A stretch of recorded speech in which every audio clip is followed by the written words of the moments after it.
Oh, hello. This episode of Cinema Swirl was brought to you with the support of our backers over at patreon.com/Cinema Swirl. If you become a $5 backer, you'll get access to Cinema Swirl, a bonus Patreon exclusive show where we review famously bad movies. Are they bad? Are they secretly good and we like them? You'll have to listen to find out. We just did an episode on the Jean-Claude Van Damme Street Fighter movie, and there's 13 whole episodes in total at the time of me recording this. So if you want to dip in, now's the time. $5 backers over at patreon.com/Cinema Swirl. Go there to find out more. Anyway, let's get swirling.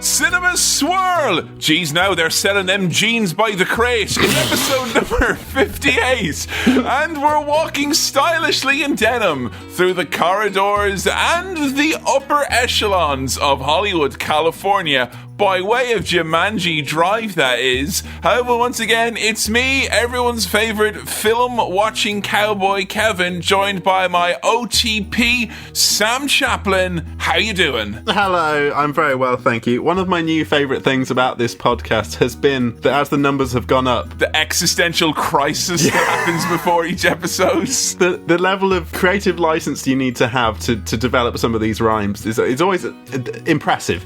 It's admirable, and it's a lot of fun. It is absolutely being hoisted by my own petard. Yeah, you set it up, and now... I set it up, and I was doing this series, and then I started doing another series for the Edge Year podcast on Patreon. And I thought, I'll have a bit of fun, because there'll be a lot of numbers, and I'll start doing this. And then I kind of reused all the secondary ideas for the first 58 episodes that I've used now for Cinema Swirl. And now we've got another series, Cinema Swill, on Patreon, where we've got the same problem, because these numbers keep coming up. It's always 2, 3, 4, 5, 6, 7, 8, 9, and all that. It's going to be like that forever now. Are we going to reach into some sort of higher numbers where there's kind of a more pleasing rhyming structure? We'll come back into the teens at some point later on. Oh, the hundreds. Yeah. We better get to move on, so. We have to burn through the next 50 episodes. There's a bunch of teens in a row. Yeah, it'll be a huge number now. And I'm not just talking about a street corner, right? Because that's a bunch of teens in a row, am I right? Hey, so they'll stand there on the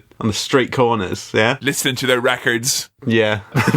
But you become a victim of the numbers game, is what's happened there, mate. That's definitely it, but I'm not yet at the point... You're staying strong. I'm staying strong, and I'm not yet at the point where I'm going to ask the Cinema Swirl fan base to help me make basic rhymes with numbers, because I think that might be a bit of a Pandora's box, Have you even been on Rhyme Zone yet? No, I'm a pure rhymer, you know. Right, I'm okay. pure. Yeah, I don't need no material. My hands are rhymes. I don't need a weapon, you know. My hands are rhymes.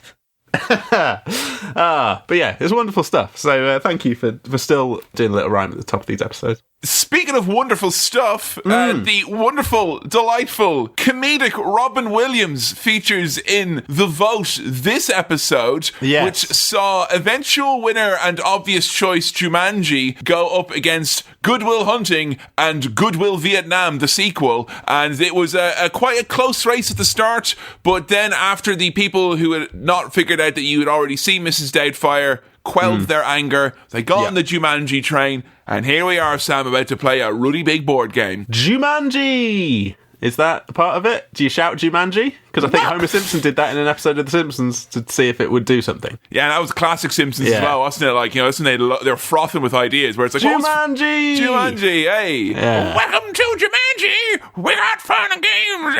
So, Jumanji, what do you know about it other than the name itself, which is a pleasing title. Jumanji. It has a nice mouthfeel. Doesn't it? Jumanji. Yeah. I sound like I'm biting into a caramelly type of, there's a chew to it. Yeah. A chewy word. Jumanji. Jumanji, I call it, because it's such a chewy word.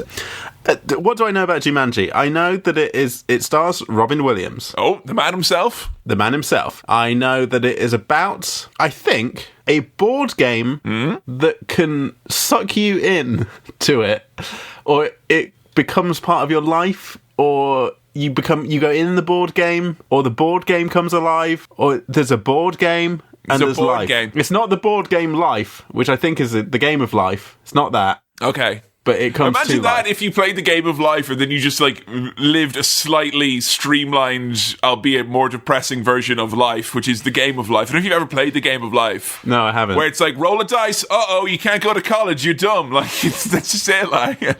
Sorry, can you ask me if I've played the game of life again?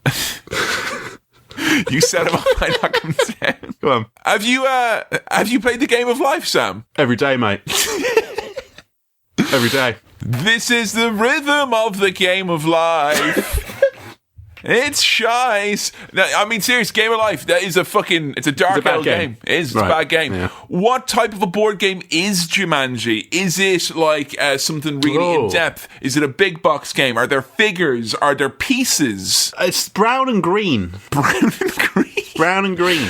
The brand guidelines for Jumanji. Yeah, brown and green. Brown and green. Earthy. Allegedly. Earthy. And I'm judging that based on the cover and the font. I just thought again you were going back to the sound of the word, like it sounds earthy, doesn't Jumanji? Jumanji. Yeah, it sounds close to the ground. The Jumanji collection, available now, never knowingly undersold. I think there's wood involved. It feels wooden. I don't know. I don't know if there's figures or it's not like Kaplunk or Booking Bronco or Pin the. What's it called? The one is it Booking Bronco? Booking Bronco? No, not Booking Bronco. What's it called? Where you put the things on Buckaroo. Buckaroo. Booking Bronco. That's some sort of American version, I'm imagining. Some sort of a Booking Bronco. Yeah, we don't even put anyone on this Buckaroo will just go on his own, like, you know? Yeah. So, if I was to ask you casually now, if top 5 is too many, top 3 board games for Sam Chaplin? Oh, okay. Yeah. I mean, are you a Ludo wizard? There has to be a twist, because I just lost my Ludo crown to this. I don't think I've ever played Ludo.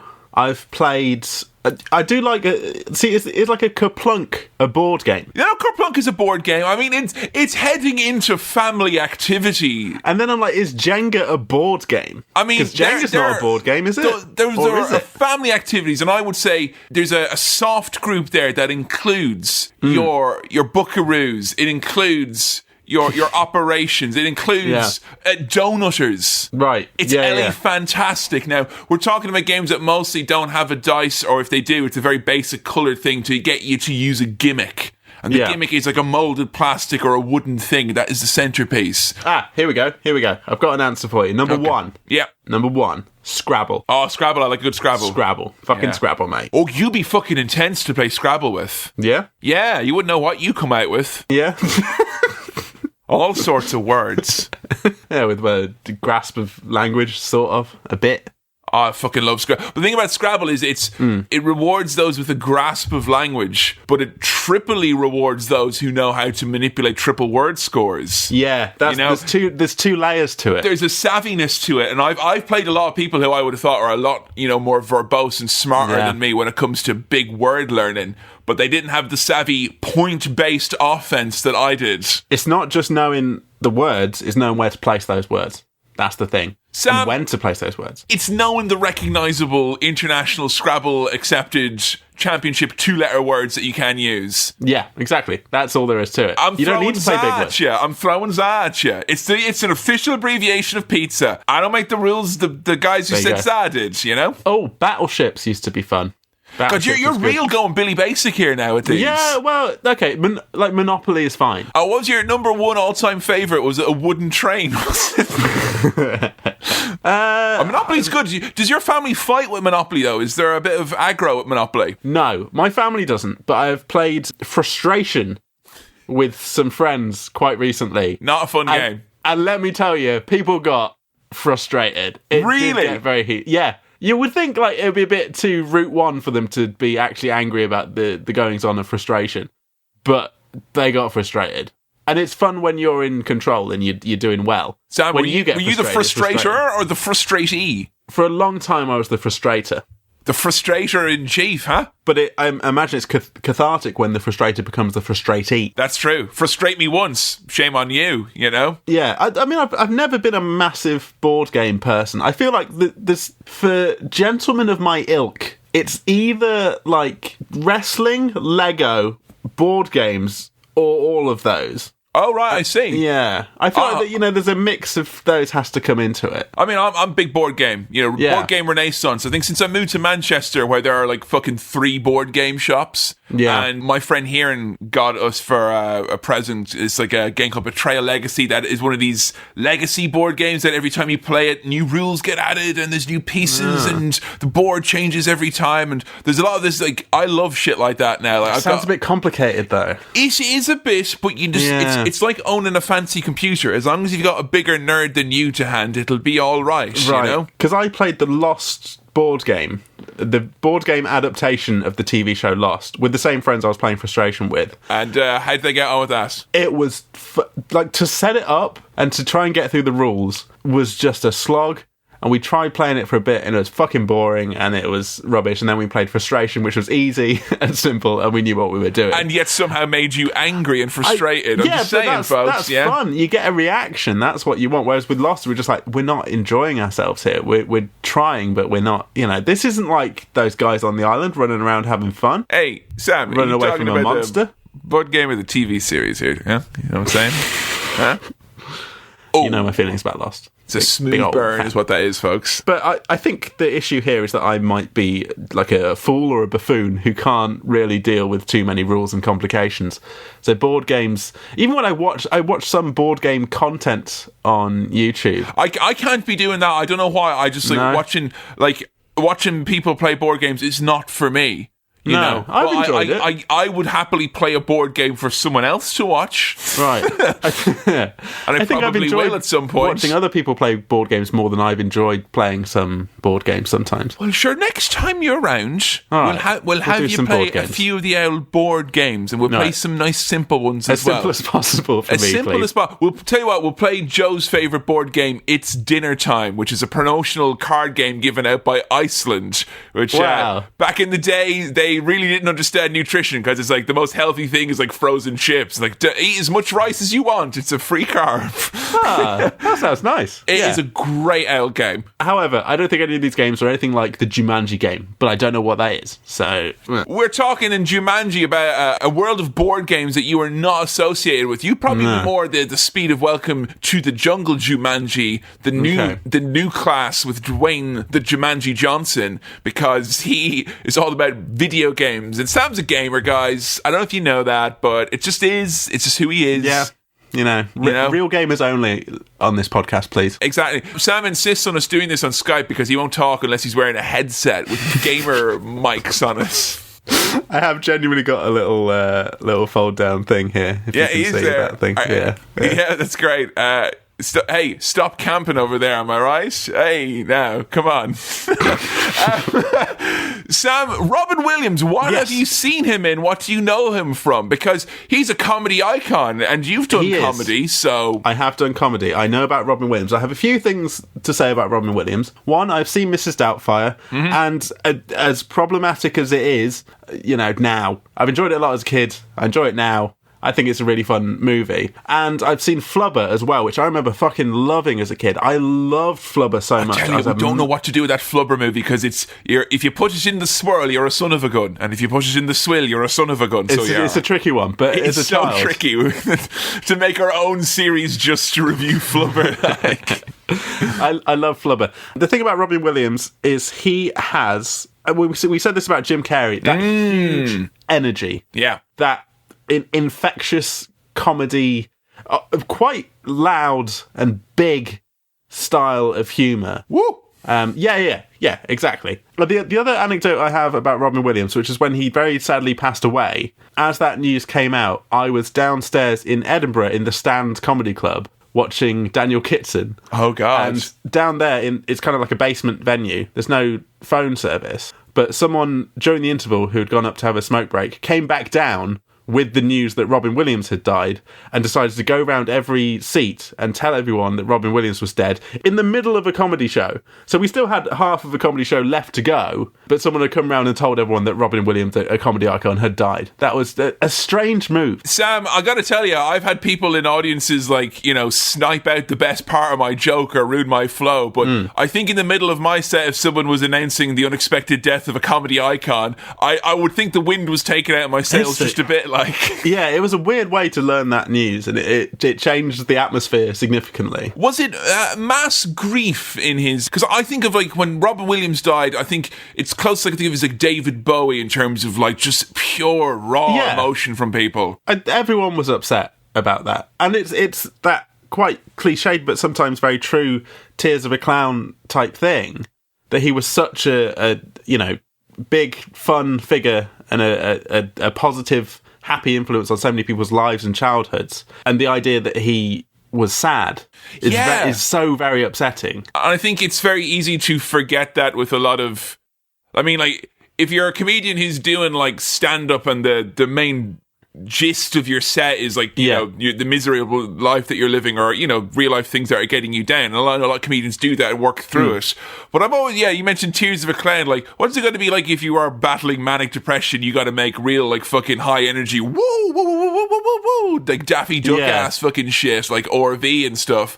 And I've always, like, I was one of this was the first time we finally got into do Robin Williams on Cinema Swirl, and we obviously left it too late to get to this point, because when we started this podcast, he was very much alive. Yeah. And I always just wonder, with someone like that, or any comedians really like that, does it make it feel a bit weird for you watching? Because oftentimes when I'm watching wrestling and there's someone in the ring who's had, like, a very horrible personal tragedy or something's happened to them, I do find myself kind of getting out of the moment a little bit. Will that happen with you in a raucous comedy with someone like this? When someone's passed away and you're going back and looking at their work, or even just the fact that you knew that the person was, like, miserable, right? You know, so it can kind of reframe it a bit. Yeah, maybe. I mean, I've watched Mrs. Doubtfire since Robin Williams passed away, and it was still just as enjoyable. But there is that tinge of, it's a shame, and being sad, and knowing that there was that element of tragedy there. Oh, see, I've watched a documentary about him as well that was very kind of, similarly. Oh, because I honestly, I would say the extent of what I know is that he battled depression, and that's kind of about it. Well, you know. I mean, that's the long and short of it, is what happened there. So, it's very interesting with this movie, because this was chosen overwhelmingly, and despite our very cheery chat just now, because this is a very joyous, family-friendly, rocket-fueled romp. Well, that's what he was known for. What he was known for. And I have a funny feeling as well that this will banish any such gloomy feelings by the wayside. Because I have seen this multiple times in the last 2 years, and I think you're going to fucking love this movie. Okay, that's a bit of pressure. Do you have any idea what is actually going to happen in it? Like, Robin Williams is going to be in it. You know, what's Robin Williams' usual kind of speed? You mentioned he's the high energy physical comedian. Is it like Kerry, or what does he do? It's a lot like it's big energy, but he can be quiet and gentle as well. I've seen 1 hour photo as well, which is fucking great. It's so good. And there was an extended director's cut that has never been released, and I'm very frustrated because I would love to see that. It's just it was shown in a screening once or twice. Why would you tell me this? I know, and it's quite a short film, and there's a much longer version that no one has access to, which is very frustrating. But I love that film, and for someone like him to be such a family figure of friendliness and fun, to be so creepy and intimidating. We talked about this with Carey as well, that he can take a serious dramatic turn, and that can be quite disorientating and especially like disconcerting. Like when you're watching Sonic the Hedgehog and Jim Carrey shows up and he's only bloody Dr. Robotnik, and you're like, no, what? No. With Robin Williams, with a fun family film, I'm expecting high energy, japes and scrapes, and just funny voices, impressions, and this movements. Is all we know now so far is that there's a board game here, and there's a board game, Robin and he gets Williams sucked is going to go, oh, yo, wow, yeah. And now what else is going to happen? Like, what's the theme of the board game? Is there going to be like fucking robots, pirates, ghosts? What's going on? Jungle. Because the new Jumanji is called Welcome to the Jungle. Jungle board game. So are you putting this together? Almost a bit, compiling your jungle book of evidence, so you are, huh? So it's a jungle-themed board game that you get sucked into. Do they get transported into a jungle or something like that? Yep. And hijinks ensue. I imagine there's going to be some mild peril. Do you know when this movie came out? I think it came out while I was alive. I think it's a 90s movie. A 90s movie. Mid-90s, I'm going to say. Expecting graphics, special effects, big budget, Animation, what's going on here? I reckon there'll be a bit of CGI when people get sucked into the game. Like when Mario goes into New Koopa City in the Mario Brothers movie. But I'm hoping for some more practical effects for some of the other stuff. I don't know what they would be, but I guess this could be animals and things. You're hoping for real animals? Maybe real animals, maybe the animatronics. Animaltronics. Animaltonics. I don't know, but I it's got that mid-90s. I don't think it's got a reputation for shit CGI, so I'm hoping... I haven't heard that anyway. Okay. So I'm hoping there's not too much of that, and it's just kind of pure, real bloody animals, mate, yeah? Oh, man, I'm excited. Before the bloody political correctness brigade stopped me from having animals and made them all 3D. I'll eat as many wild animals as I want. Yeah. Yeah? Yeah. My doctor said I need to have 8 wild animals a day, otherwise I'll get ringworm, and I can't take that risk, okay? But other than that, I don't know about the plot. I know they go in the board game. Ooh, you're going to have a good time. I'm really excited for this. Okay, before we roll the dice, as they would say, let's dip into the mailbag.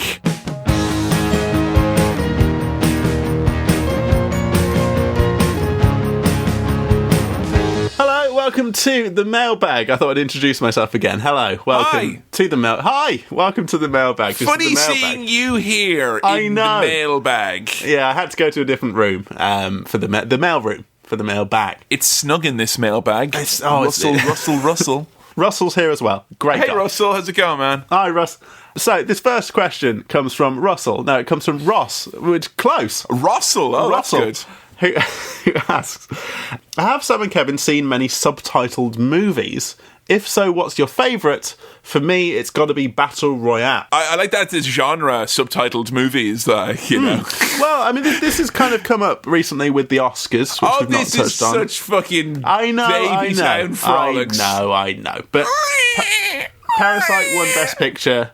And it's got bloody subtitles on it, mate. Oh, it's a bloody book, is it? Do you know in my local Blockbuster back in the day, back in Galway, I swear to God, I probably have told the story before, but when there was a movie out that was a foreign language movie, it literally had a red sticker that said warning subtitles. I mean, some people really hate it. Yeah, some people are not prepared to read. Tell you what my favourite subtitle movie is. Yeah. Like any of my favourite movies, because I watch all movies and all TV shows with subtitles on all the time. I've started doing that too. It's the house rules, you know? Yeah. It's much better. It's a much nicer experience. Oh, sorry, do you want to have a little chat? Do you want to have a little chat and find out what's going on? Or do you want to be the person able to be quiet for 2 hours while the movie goes on? Or do you not care about the movie? You know, what is it? Which is it? Who are you going to be today? Although, that said, I do agree that Battle Royale, I think that was one of the first subtitled films I saw. It was very early for me. I think the first I saw was Run Lola Run. Right. Oh, yeah, no, I did see that. Yeah. I remember seeing that, in the year 2000, I remember I saw it before I did German. Well, I got shown that in German class. Yeah, that too as well, which is great, because I was like, I already know where Lola's running to, so... And I get to get away with watching a movie in the classroom. So, and it's not even, end of term. This is great. It was great. You know, I got to, in that same German class, after we did Run Lola Run, and it went down really well in the class, and I was like, this new movie called Downfall's coming out next week, and they're showing it in the IFC in town. We're like, yeah, let's all go. And I'm like, really? You are going to take us to the Hitler movie? And they did! We all got to go see the Hitler movie. It was a romp. That's great. You know what I reckon we should do, now I'm thinking about it? Some sort of, maybe a subtitled swirl sounds bad, but non-English language if you do a sub swirl, you'll have to do a dom swirl afterwards, because otherwise it'll all be off kilter. We'll alienate that whole community. I don't want to. No. We're on thin ice as it is. But yeah, I mean, Battle Royale is fantastic. And I'm not opposed to subtitles. I've not seen that many subtitled movies, but I've not seen that many movies. When we did Akira, did you do subs or dubs? I can't remember. I can't remember either. Oh, I know we had a chat about it. I think I did dubs. Yeah, I did both. Dubbed. I did a dubbed version with the subtitles. Yeah. I tell you what I love doing. This is my new favourite thing to do when I'm rewatching an anime. I will watch with the dub, and then I will put the subtitles on, which inevitably on streaming services are lazily the subtitles for the original version. So it's the audio and the subtitles are different. But only slightly different. So I can say, oh, it's interesting that the Japanese audience would have gotten this from this, but the American audience had to get this from this, and it makes it pointless. It's great. You know what? I do like watching things with just the audio and also the subtitles, because there are little discrepancies in what's subtitled and what isn't. And it is quite interesting to be like, okay, how they've abbreviated things or how they've changed things to make it easier. Are you going into closed captions or are you just going into plain subtitles, No, English brackets CC, mate. Oh, yes, please. Yeah. Absolutely. So copy me in on these subtitles, please, because... honestly, I mean, if you've not watched like any of the Twin Peaks Return or anything like that with the closed captions where they describe the different types of ethereal whooshing, like, I mean, that's the way to watch it, This is the most fun. So, I would say let's do a foreign language swirl, but we've already done that with our anime one, but let's just do another foreign language one. Put run in there. Oh, wait, no, you've seen that. You've literally just said. Yeah, sorry. There'll be some other ones. Yeah. Michael asks, now this is a very good question. If you could go on a theme park ride based on one movie you've swirled, what would it be? I have an answer for this. I have a perfect answer for this, and it would... I'm surprised there's not one already. There probably is. All right, hit me with it. Bill and Ted's Excellent Adventure. Oh, no, because you'd get to go through all of history and go to all the different places. Come on. That would be a lot of fun. Would you have it be like Wallace and Gromit at Blackpool Pleasure Beach, where it's kind of like on a ghost car setup, but those thrills and spills are just to make you go, "Way, look, it's something fun," as opposed to, "I'm a ghoul." I think so. Well, I don't know. Just like different themed zones.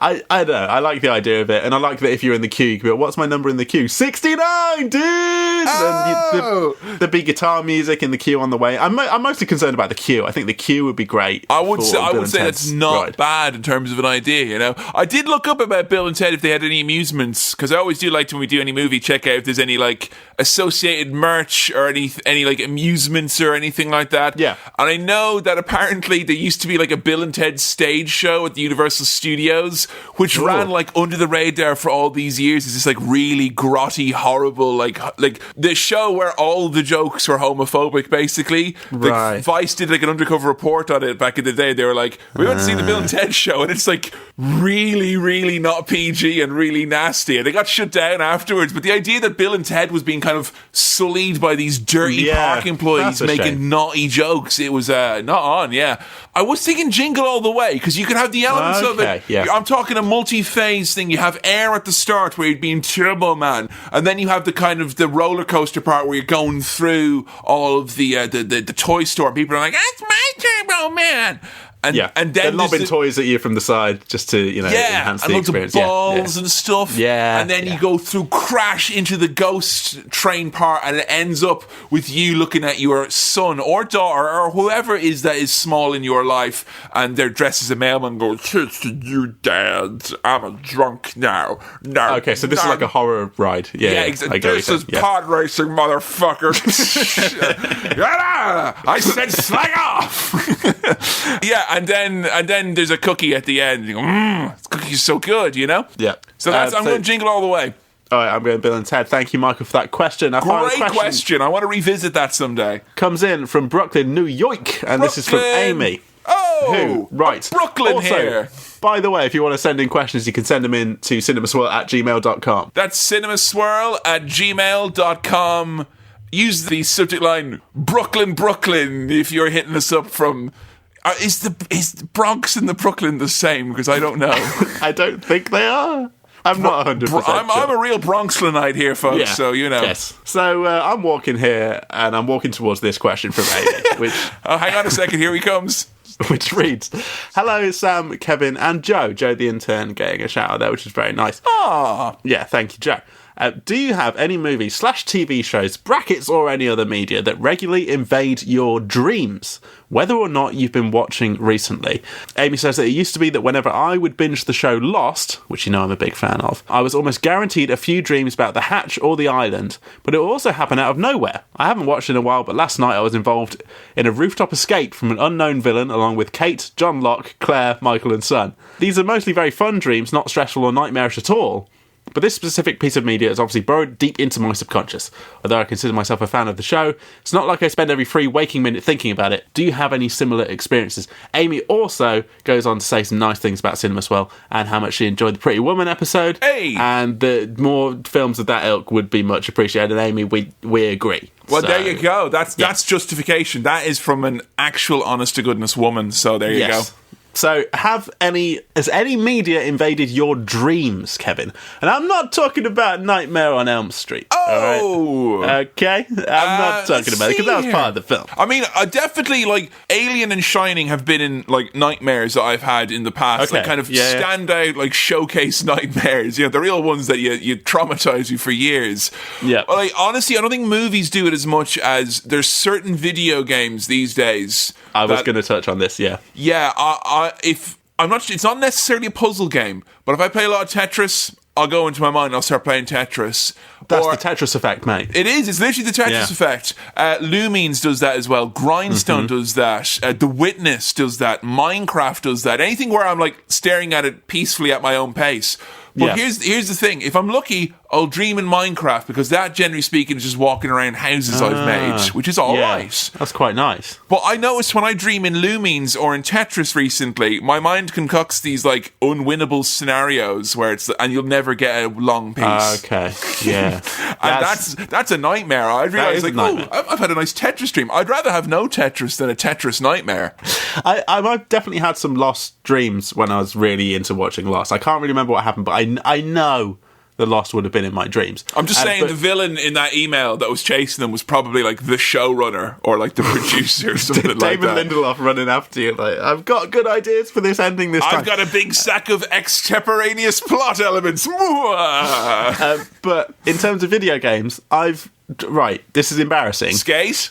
No. Skate? Skate?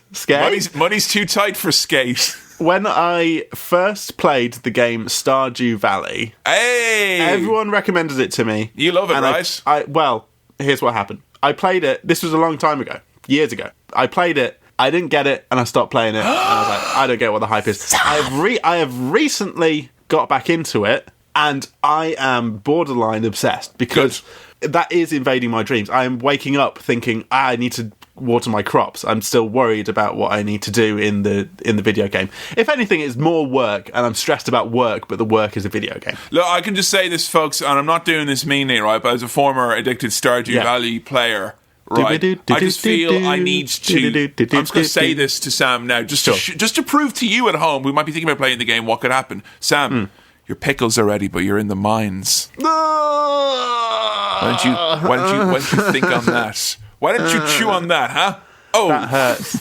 And staying in the mines too long, and knowing that you don't have time to walk home, and you're gonna. If you've not played it, folks, it's like Animal Crossing, but stressful.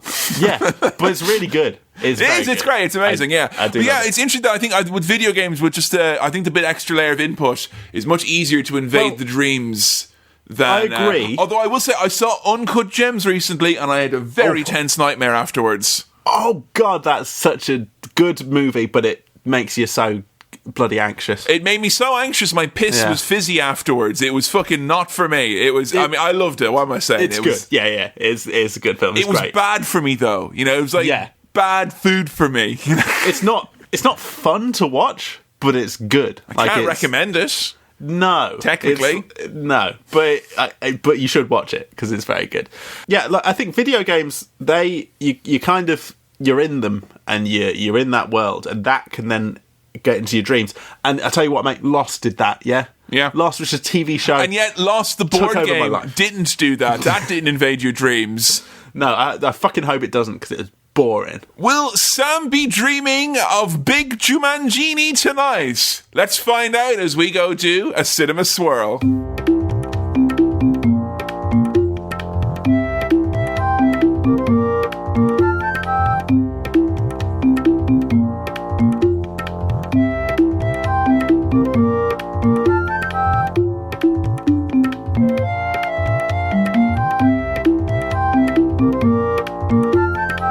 And I'm on my knees looking for the answer.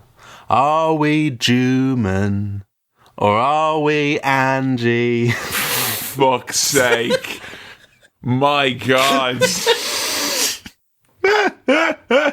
Jumanji! And we're back. just had a little bit of a roll of the dice, as they say, and have exited the board game and jungle-heavy world of Jumanji with Mr. Robin Williams. And that's not the only animal around there, eh? Robins, bears, lions, and all sorts in this, huh? Oh, Sam, I have to ask you. Oh, yeah. Your initial gut reaction to Jumanji. Yeah.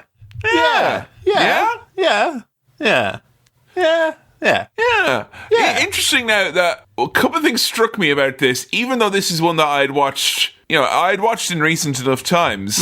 A, this is a much scarier movie than I had remembered. Yeah, absolutely. And it was for me, it was a romp in the sense that a really finely tuned Ghost Train is a romp. In that there were thrills and chills. Also, as well, Robin Williams is a lot this isn't Robin Williams fucking flubber bouncing off the walls, like making it up as he goes along. This is pretty much straight and narrow. He's not super zany in this, is he? No, and oddly, the most family-friendly of the three Robin Williams movies, and he was the most, like, I don't want to say low energy, but just... No, there was some energy there, but it was contained. There was energy. Yeah, it was. He wasn't a genie in a lamp, folks, or anything like that. Like, he wasn't being Aladdin, if you know what I'm saying. Like, he was just being a normal born boy here. Yeah. So, we open in 1869, another year, the summer of love. Sam? It was the summer of 69? Yeah, 69. 1869. Don't you remember Woodstock in 1869, where they set fire to all those harpsichords when they played the national anthem? I bought my first real six-string. It was a lute, sure, but it was still a six-string in the summer of 69, mate. And then when whatever the equivalent of Bob Dylan was on a lute, they were like, no, play the mandolin, boo! There's a deep dive for you, folks. Hey, two boys in their box. Stories have started off with less. Two boys burying boxes, baby. Here we go. We're off to a good start. They are just burying this box. They're burying it's rubbish. Yeah. Four corners like a prick. Shit. Wouldn't put anything in there. Bury it. Drag that box. Drag it. And then we're going to burn the box next. Smash it to fucking pieces, yeah. So that I like how kind of spooky this is, that these two lads are trying to get rid of this box. One of them almost falls into the hole they've dug for the box. And they're kind of like, what if someone digs it up? May God have mercy on his soul. And then a bit of drumming. What if Stanley Ipkiss played Jumanji? It's a very similar premise. So similar. Yeah. Like, I swear to you, Sam, if we had not had this less than 5 episode buffer, I don't think I would have picked up or cared about this at all. But the start being spooky artifact from long time ago. Wood has re-emerged. Wood. Rain has come back and caused havoc. It's kind of a similar vibe. We get some more similarities in a bit, like just in terms of definitely the vibe. I think it is definitely a spooky affair when it opens. And I'll tell you, if you grab anyone and ask about childhood memories of Jumanji, most people will struggle to remember that it opens in 1869 with two orphan whelps burying a box. Quite frankly, very poorly. They do a very bad job at burying this box. Yeah, but I mean it's a good setup to the story, because we establish straight away there is this box and it's bad. It's a bad box. This box is bad to the bone, baby. Bad box to the bone. Have you ever had to bury anything? Have I had to bury anything? Because I was there watching this kind of going, that looks like a big pile of fucking mashed potatoes. It's so uneven, your pile there. And I was like, I've actually buried maybe one thing in my life. Yeah, I don't know if I have buried anything. Have I buried... I mean, you bury things as a kid in, like, the sand or something. Or I know, but could you spot a bad berry job? A bad berry? Yeah, bad berry. This is the thing, you could spot a bad berry, you can't spot a good berry. You won't notice the good berry. That's what's good about a good berry. You won't notice it. There are no good berries. They're just bad berries and you don't know about it. I mean, like, one time I buried my two goldfish, Salt and Pepper, who I believe died quite quickly after each other, like in the way old couples will die quite quickly after each other, because it just... couldn't imagine life eating food without him. Almost romantic. And my cat Tigger, literally, like, within 30 minutes... had dug him up. And I mean, that was on me. I don't know. I mean, was that bad berry or was that just a good cat? Like, a cat, he was fucking... The cat watched the service. It's a classic case of bad berry or good cat. Yeah, I know. Which one is it? The cat watched the service. It knew I was weak emotionally. It knew I wasn't going to... I had a window to try and get it back out of its mouth, but I thought, nah. Maybe Tigger thought you were playing like a really a complicated game of like, because to him, that would be you bringing out like a lovely, like a big box of pizza and then like putting it underground and be like, see if you can figure out how to get to your dinner now. And he was like, right, I'm going to impress Kevin by digging this up. Nom, lovely dinner. I've done a good job. I won the game. I feel for your theory to have any sort of a credence, we need to start bearing some slices for like local cats in the area and see if anything's going to come out of this, you know? Yeah, I don't know. I just think maybe Tigger was trying to impress you and went about it the wrong way. I mean, no, I was impressed though, Sam, but I was impressed in the way that I'd watch a documentary about a serial killer and go, oh, he'd really murdered them now, didn't he? Now? Yeah. You know, in a morbid kind of impression, not a good one. So we pan across a nice American town in the 60s where everything's okay, the whole town is friendly, the music's nice, everything's lovely. Oh no, there's bullies! There's bullies on bikes! I'm just saying, no bullies in the 1860s, there's only the hated British, that's it, like, you know? But in the 1960s, there's bloody bullies, mate. Oh, it's awful. This movie definitely has this 90s romanticized view of 30 years prior, where like when we go into the 90s later, it's all like, oh, trash and shit and like homeless people. Yep. And now it's like, oh, it's great. You know, the bullies are thriving, free range bullies. Like, you know, they're really big and strong they're and powerful. Outside on their bikes getting exercise, you know? Fuck bikes, you know that? Right, I'll just say it. Bikes is bullies game, isn't it? Like, bikes stay is clear bullies of that. Game. Yeah, stay clear of bikes, no bullies, yeah? Yeah, no bikes, no bullies. So yeah, the titular character, Alan Jumanji himself.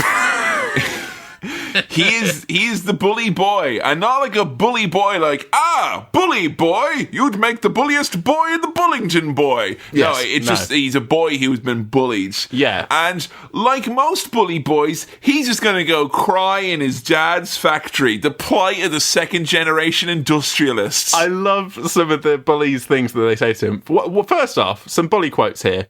Prepare to die, parish. I mean, Jesus. Whoa. Are they going to murder him? What's going on? And also, he's going to his dad's factory. You're going to provide jobs for the community, are you?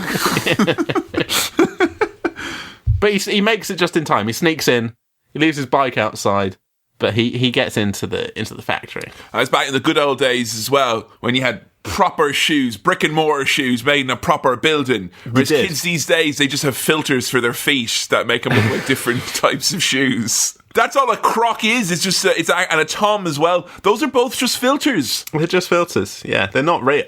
Now, there's a lad working in the factory called Carl, who Alan bumps into, and he's invented trainers. Running shoes? Sneakers? Or just some really cool sneakers? I mean, they must have had some sport shoes in the 60s. It's kind of like Space Jam, you know, those cool new shoes that you've been looking to promote in your movie? Well, take a look at this, and they hold up a phone to the shoe, and they're like, what? What? What is it? But yeah, so back in the 60s, he's inventing, like, cool trainers. And we also meet Alan Parrish's dad Parrish, who is a real kind of... Please, Dad Parrish is my father. I'm Mr. Parrish. He seems like a, stuck-up jerk, distant father. Typical tuxedo dads, and tuxedo dads are the worst dads in any movie. He's head of the factory, and he's telling his son, you need to face up to those bullies. Go and get beaten up by those bullies. The bullies who are outside beating up the bike. They're revving up their bikes out there, now, come on. They're smashing up his bike. So what's going to happen when he goes out there? Go out there and be fought is like the worst advice a dad could ever give. Did your dad ever give you any, like, those bullies won't bother me now chats or advice or techniques? Well, you see, I was the bully. So... I'm sorry, I don't mean to undercut your tale of, but I just the idea of you as a bully is really interesting. I really could imagine you a bully in a world like where Pokemon was real or whatever. Yeah, like one of those like kind of tech bullies who's like played a lot of Pokemon Go and therefore has all the stats. I definitely didn't get any advice of like you should go and like stand up to them and get hurt. It's more more sympathetic Nice feelings from my family. You see, my dad dangled for many years. He dangled in front of me, and he claimed that they were like the Mahon rules. And he was like, maybe if you have a little bit of trouble, I might teach you the Mahon rules. Number like, one, wink, wink. Don't talk about the Mahon rules. Number two, but I was like, the Mahon rules. Like, yeah, the Mahon rules. Like, and then he'd go to my brother as well. He'd be like, now tell him now about the Mahon rules, and that might, if there's any sort of I'm not saying like I was in tears because of bullying and this is what my dad said. If there was any sort of a thought that I would be in a fight, this is my dad being joking about it, you see, right? Yeah. They were good parents in all the bullying respects, taking care of that, right? But he would always dangle these things, be like, tell my brother, tell him about the old Mahon rules. And I finally twisted his arm and said, what the fuck are the Mahon rules? Just tell me. And he just went, and gestured poking one's eyes. Oh, okay, yeah. And then he went, and gestured kicking someone in the willy. And I was like, all right, if you got any more? He's like, no, that's pretty much it. Like, that's it. Like, that explains your fighting style. Right. It all makes sense now. It is. My dad actually coached a young nature boy, Ric Flair, into wrestling prominence. Well, I just love the idea that, like, I think he made them up on the spot. Yeah. And he got to the point where they met the definition and the requirement for rules plural, because there were two of them, and we stopped there. I remember, actually, my dad told me that what you need to do is just make yourself look really big, like stretch out your coat and stuff, and then the bullies will think you're huge and run away. It worked for Sam in Return of the King, if you remember. Yeah, exactly. So that should work on these local lads. And and that's how Sam got one back for his old gaffer in Nottingham. So Carl's invented these trainers. Alan, a little dork, has left it on the conveyor belt. And it goes into the thing, and it gets all mushed up, and it jams everything, it delays the conveyor, and as Alan is sneaking away, and Dad Parish is like, who's done this?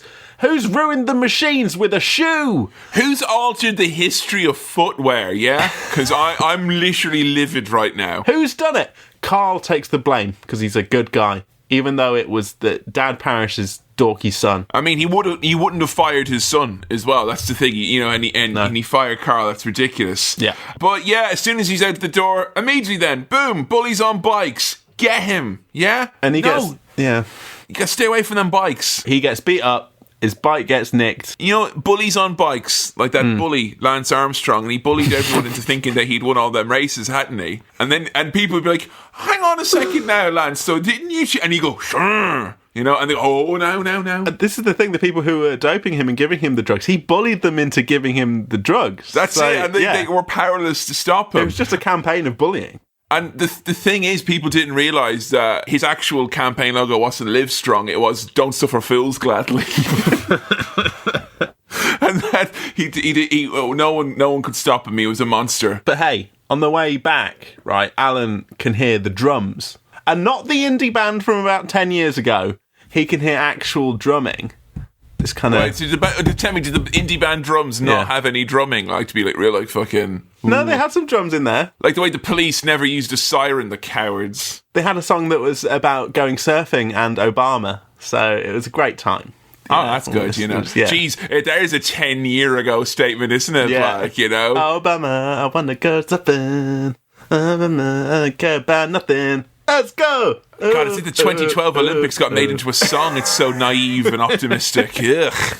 Yeah, he's not hearing that, because otherwise he'd be bopping, right? Exactly, yeah. Instead, he just gets bopped. He gets boxed, is what he does. Yeah, so he gets close to this... He's on a construction site, which he shouldn't be. No. But he sneaks in, unearths the box, opens it up, and Kevin, there's just sand inside. It's a sand box. Boring board game, that. Oh, wait a minute, there's a board game under that sand. Oh, right, because I thought, like, have you ever had a game that's a lot of small little pieces? Because, I felt empathy when he opened the box full of sand, because that's what I feel like with a lot of my board games. It's just, it may as well be a beach of pieces. Bits. Yeah, a beach of bits. I got a board game for Christmas. Half the recycling bin it was when everything was punched out. It was fucking ridiculous. So he takes this game. He's heard drumming, gone towards it, got the game, run away with it, And let me tell you, mate, I'm not talking about football here, but this is a beautiful game. Oh, it is. It is quite like Ludo. Not football. Obviously, football's not like... No, that's like Subbuteo. Yeah, exactly. That's like Subbuteo, you know. You put Tommy Knowles behind a Ludo board, he wouldn't know its arse from its elbow, like, you know. He'd be kicking it, you know, setting it up for a corner shot, like, you know, it wouldn't work at all. So, yeah, I have looked into this. There are many, many, many versions, it seems, of the Jumanji board game, none of which seem to have the kind of that magic, literal or figurative, of the game. Well, I imagine there'll be some mass reproduced versions of it. Yes. I imagine there's some more expensive reproductions of it, and then there's some actual artisan Etsy sold full-on carving reworking of the entire game, and they have project. All the rights to do that as well, you know, which is obviously all fine. It's grand. I mean, I know a couple of years ago, I remember on eBay, an actual prop from, I'm not sure if it was the one that was used or a backup one, but one of the props from the movie was on eBay, and it was like fucking 60 grand or something. It was ridiculous. Well, it's a really good looking thing, those lovely carved wooden pieces. That's a good prop right there. And I'll tell you what, prop within a prop, Sam, I've got a lot of time for those dice. Yeah, good dice. Yeah, they got nice embossing there, nice deep divots for me holes. So the rich parents do what they do. They abandon the boy to go to their champagne cocktail high society speech dinner. The image of parents dressed up in the mum in like a lovely gown and the dad in a tuxedo. Off to the opera, right? Off to like some swanky party. That seems to persist through so much 90s media. The idea of a kid being left alone while his parents go off to some posh do. And if they get murdered, it's Batman. Yeah, that's Batman. But do you know what I mean, though? Yeah. Like posh parents going off to some do and that being the setup for something has happened many a time. I think what it could be, Sam, is that quite a lot of the movies that we've looked at from the 90s were made by people whose parents would have been in tuxedos and going to, like, high-end functions, and then they got to go to film school. And this is a relatable experience. Yeah. This is what everyone's done. Yeah, right? It's the real, like, kind of salt-of-the-earth stuff. You know when your parents is at the opera? I'm pretty sure Kurt Cobain wrote a song about it. Mom and Dad went to the opera. They dropped me off at my second cousin, who is one of the producers for Miramax. Believe that. So the internship starting there in the summer. We're going to kick some projects around, get that new Kevin Smith idea cooking. But before they go off to their swanky do, because Alan was brave and got himself beaten the fuck up, they're going to send him off to boarding school. Hey! Another premise that we've seen many a time. In fairness, though, as one of the hosts of this show was sent off to boarding school. It's not me. And it was me. I feel that is actually quite a relatable experience. Very relatable indeed, because I did it, and I can only talk for myself, mate. You know, I can only talk from my own experience. But in my own experience, where I'm only considering my experience, this is very relatable. Where's the film where Alan Parrish goes to a fucking comprehensive, mate? Yeah, where's that film? Yeah. Salt of the earth, mate. Yeah, you'd be bored. Like, he goes to school and like, he gets bullied, and then he goes home and plays his fucking games. Like, great, yeah. How about the real fun boarding school one when there's kids kneel on ball caps and being hit with kendo sticks and, you know, ghosts and shit like that? Yeah. Now, Alan doesn't want to go, but he doesn't say, like, I don't want to go to boarding school, I want to go to art school and I want to learn how to write screenplays and shit. He doesn't quite say that, but he's like... That was in the first draft of the script, I want to grow up to write Jumanji. He says that he doesn't want to be a parish. He doesn't want to go to, what's it called, like Book Green or some stupid name for the boarding school. I don't want to go to that place. There's a building named after me. I don't want to be like that. And they kick off, they have a big argument. He's like, I'm never talking to you again. I hate you. You know, dramatic. I'm pretty sure when I was told I was going to boarding school, it's like, and you'll be going to that boarding school, right? Did you have this moment? Not really, no. It was just kind of like, because my brother was 4 years ahead of me, so he went to boarding school when you could see it coming. I kind of knew it was coming, but I think you know... It'd be weirder if you didn't get sent. I mean, that would have been weird, like... I mean, yeah, that would be really weird. I mean, I remember being quite excited to go because, like, I was going to, I was living in the middle of nowhere and I was going to live in Dublin and I was going to get to hang out with my cousin who was going to school as well. So I remember being quite excited about it. Yeah. It was probably more like after my first or second year where it's like, you're going back to boarding school. It was more closer to this, no! Right, yeah. Okay. So the initial one was quite excitement and then like, yeah. Yeah, the trailers had me hyped, So he's packing his stuff to run away here, which is a fun, childish image of what you need to run away, because he packs bread, I think peanut butter and cookies. And of course, the board game Jumanji, which takes up most of the suitcase. You've never had a peanut butter and cookie sandwich, you ain't living, my friend, that's all I'm saying. You ever stage a run away from home or a mock run away from home, like a threatened run away? Move any toys to, close to the front door, like? I think the closest I've got is going to I would always just end up at the local park, the nearby park, because that was like a place I could walk to that felt like I'd gone away a bit, but was close enough to home that I could just come home again. But that was only like once or twice that I would just go there. That's more of a mosey, isn't it? Like, I just went for a walk, really, is what happened there. I didn't run away. I walked away to the park and had a nice time in the park. And by the time I got to the park, I was like, this is nice. I'm going to go home. And that's how Sam moved in and lived in the park. Yeah. Because it's nice here, isn't it? Like, I'm a park boy. What can I say? That's who I am. Is that what the song Park Life is about? Yeah. Is that how Sam was bathed in a fountain, like, get there, run out here, sunshine, get up on that reggae, and so many footballs. And they all go, scoring goals, scoring lots of goals. England.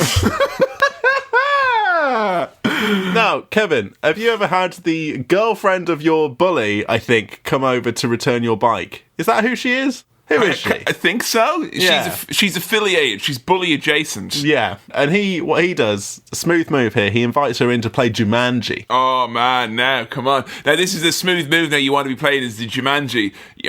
Or the smooth move is you could play a bit of It's Dinner Time, because I think, Joe Graham pretty much seduced me with that board game. Sam, I wouldn't think now you'd be seducing anyone with the Lost board game, would you? Like? No, I'd be turning them away. Yeah. Baby, I can't get lost in your ass because I'm lost in these setup rules. Even if there was some drumming that I could hear and you could both hear, and you're like, oh, you can hear the drumming too. What's going on here? Let's go in and play this game. Are drums the least sexy instrument? I'd say they're the most sexy instrument. I mean, if you were to have one instrument that was like randomly playing throughout the house, I would think drums are the most like, it's like someone knocking and going, it's very thrashy and violent. If there was soft clarinet or something like that, I'd be okay with that. Yeah, even if it's just the same note over and over again. That depends. Although I take drums over wind chimes, probably. Yeah. Fucking wind chimes. I need some fucking psychopath with wind chimes indoors. What wind do you get indoors, mate? Near their curtains. I know, right? Yucky. Disgusting. Listeners, I apologise, and I'm glad on an audio podcast, I want to avoid very unpleasant noises, but I also want to avoid describing unpleasant noises. Yeah. I mean, if you've got wind chimes at home, to be fair to you, sort it out. What's wrong with you? Yeah, whatever you do in the privacy of your own home is actually our business in this instance. So, stop it, please. Yeah, so drums are playing constantly. Yep. Have you got miniature Dave Grohls in your house? Playing away there, isn't he? I wish. Now, Kevin, the pieces move on their own. They move on their own, mate. And Alan's like, it must be magnets or something. It must be magnets, mate. You are taking away the little functionality that the game itself has. I mean, if they had Ludo and you didn't need magnets, this is like when you're playing like a Final Fantasy game or something. You can let the game just play itself. You can just put it down and kind of do its own thing. Just watch it. Yeah, I don't know. Yeah. I feel like as a player, I don't have very much agency in Jumanji. No, not really. You're just rolling the dice and then stuff happens. All you're doing is rolling the dice. Yeah, right. And I've heard of an on-the-rail shooter. This is an on-the-rail board game. Yeah. Imagine Snakes and Ladders if it was just snake, singular, in one direction. Everyone just looks at a snake for about half an hour. If you strip away the magic bit, how much would you want to actually play the Jumanji game? Well, you just go round the squares until you get to the end. I have got Ludo, I'm just saying. I was thinking legitimately, it might be a nice bit of Patreon content that you and I could play a bit of Jumanji together. Oh, wouldn't it be nice? Yeah, kind of. It'd be fucking dreadfully boring. Should we just play a different board game? We can just play Lost the board game instead. That would be very indulgent, bad content. But what we could do is we could see how many games of Jumanji we could play in the time it takes to set up and play a game of the Lost board game. Now, Kevin, I always want to point out a good shot in a film. Lots of these here. When the little message shows up, there's a little thing on the screen, I guess, the kind of orb in the middle of Jumanji. It's nice font, isn't it? There is a wonderful upward-facing fisheye lens shot of the two children looking down at the game, and I do appreciate a shot like that. It kind of stuck out, but I like it. It was good. I feel like that sort of thing has happened in Matilda as well. Like the Bruce Bogtrotter thing, I remember some like low angle. I know that as well. They did a lot of like peephole stuff in Matilda as well. But I liked it because you saw it from the game's perspective. It made the game seem like it was its own thing. And again, really like the Mask, they go to lengths to kind of be like, wink, wink. The game wants these things to happen. It's a living thing. Yeah. But it's wood. How's it possible? And some mosquitoes are released, I think. Yes, there is some horrible buzzy bees. Yes, because they're playing Jumanji. A game for those who seek a way to leave the world behind. Jumanji. And then bats come out as well. And I'm not going to lie, Sam, as I've grown older, I've just grown to appreciate bats as being even cuter and cuter. I love a bat. I don't mind bats. I'm not super scared of bats. We'll get to some things that I'm super scared of later. But I'm not scared of bats. Yeah, bats are cute. Have I told the story about the flock of bats on this podcast? I don't know if you have. So I was in China and I was doing moon bear research, and we used to hang out on top of the bear nursery at the end of a long day and watch the bears. And me and some of the volunteers who were there, who were working on this place, were all hanging out, and someone pointed out into the sky as the beautiful sun was setting, go, look at that lovely flock of birds. And I just turned to them, and because I could see, it was not that far away, I said, oh no, those aren't birds, those are bats. And the person very calmly put down their drink and went, and ran away. The idea of bats hanging out together was like... so repulsive. I mean, a bat on its own, okay, that's spooky. A gang of bats? I mean... I just say anyone who's scared of bats, just look up a picture of a fruit bat eating a fruit, and seriously now. They're cute. I mean, I've not seen anything demolish a mango since me and I last had a mango, It's very relatable content. In the jungle, you must wait until the dice reads 5 or 8. Oh boy, did what I thought was going to happen. What did you think was going to happen? Some bad CGI of Alan getting sucked in. Now, it's not that bad. Oh, no. This is bad CGI, though, in the way that it's, like, dark CGI. It's like... This is the bit I think a lot of people have said gives them nightmares. It's scary. It is, and it's odd that for me as a kid, I don't have, like, traumatic memories of Jumanji. I have traumatic memories of the mask. But this bit, and when he puts the mask on, very similar energy. The distorted, kind of slightly bad, but janky and still scary and weird. I think anything kind of sucking your body into something, and your whole face and your body coming away from itself and kind of disintegrating into something else is very yucky. I mean, obviously this is not something that maybe the younger kids might get, or even some of our older listeners would get, because this is very much like a 90s kid experience. You don't know like what it's like. All these movies that played off of your fear as a child in the 90s of things that sucked. Because if something sucked, that was like the worst. Yes. And so if you suck, that's almost as worse as bites or being bogus. You know what I'm saying? I'm trying to think of a contemporary example of that kind of being sucked into something. I've realised that in Super Mario Odyssey, the Cappy situation, where Mario throws his cap on something and then he gets absorbed into the thing. The first time that happens, it's to a frog, and you actually see the process of him going into the frog. And Mario's like... the frog. It's actually horrific. And the idea that he goes through that every time he does Cappy is quite horrible. Yeah, but the kids who are playing that, Sam, these days they're not scared of it, because like something sucking like that isn't scary to them. However, if Mario went up and said, sorry, you can't have anything like extra, and they'd be, oh, that's what we like, isn't it? And so Alan's sucked in. He's sucked into the game. He's stuck in there. And Sarah the girl runs away because she's been chased by bats, and which is understandable. I get it. I understand, like, running away from bats out of the fireplace. And I will say as well, I point out, no one had gotten sucked into a game or anything in China. That was just the bats on their own, like, you know, unfeathered. Yes. And 26 years later, mate. Hey, it's the 90s. Oh, give me that Crystal Pepsi. I'm doing the Macarena in the house over here. So a woman and her dead brother's children, so it's an auntie and some kids, are moving into the old abandoned parish house. Right, the old abandoned parish house has been abandoned for 26 years. Or thereabouts. And it's Kirsten Dunst is one of the children. Yeah, have she been in a swirl before? I can't remember. I don't think so. I'm a big fan of Kirsten Dunst. Have you seen any of the Fargo TV series? I watched some of the first series. She's in the second series, and she's very fucking great. And I've heard really good things about Becoming a God in Central Florida, that new show of hers. That's also to be very good. It's about stand-up, I think.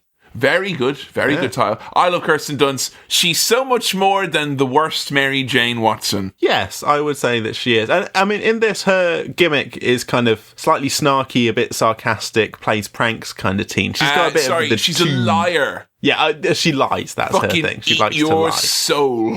She's responding to the understandable trauma by lying for fun. Yeah. It's horrible. Recut Henry Rollins' video Liar with this little girl, you know.